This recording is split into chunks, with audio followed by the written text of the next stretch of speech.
there is a difference between a false prophet and false teaching. There are some people who have false teaching, but that doesn't mean they're false prophet. There's some people who make a mistake in the pulpit. That doesn't mean a false prophet. A false prophet is a very serious and egregious term.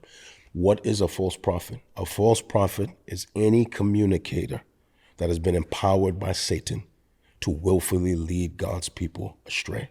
The things that they say fall to the floor.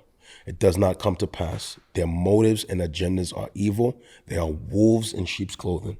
They are the enemies of God, and they are the pawns of the devil to deceive God's people and lead them astray. And the thing about it is that there are millions of Christians, bro, in our country who are led astray by false prophets because they don't know truth, they don't have discernment, and they cannot tell what is real from what is false. And so they're out there, they preach every week, they do conference, they do books, they do podcasts, and they are leading people away from God.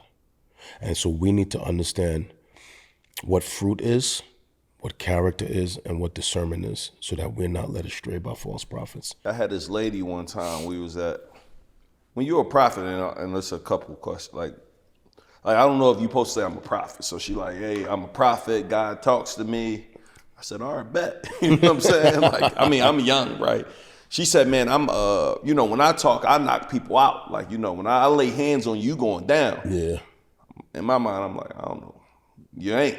For me, I just feel like I don't know if you need to say all the extra stuff. So I'm up at the thing.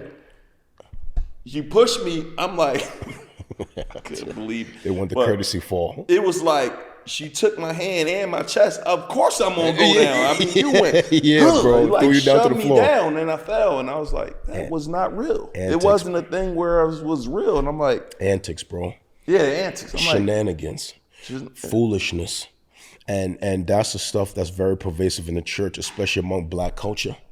I think why people think the church is a joke. So can you heal somebody by touching them now? I'm not saying you. Is that a real thing where somebody like, yo, I'm in the wheelchair, you go, get up, and they just get up and start walking? Is that a real thing? There was this sister in my church who the doctors told her she could not have children. And let's just say her womb was barren, right? She couldn't have kids, and they tried and she could not have kids.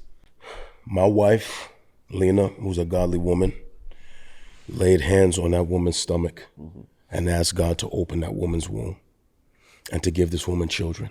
Okay, that sister just gave birth to twins 3 weeks ago. That's good. Okay, I saw that. So healing is real. The laying on of hands is real. The thing is, whose hands are touching you, and are they really vessels of the Lord?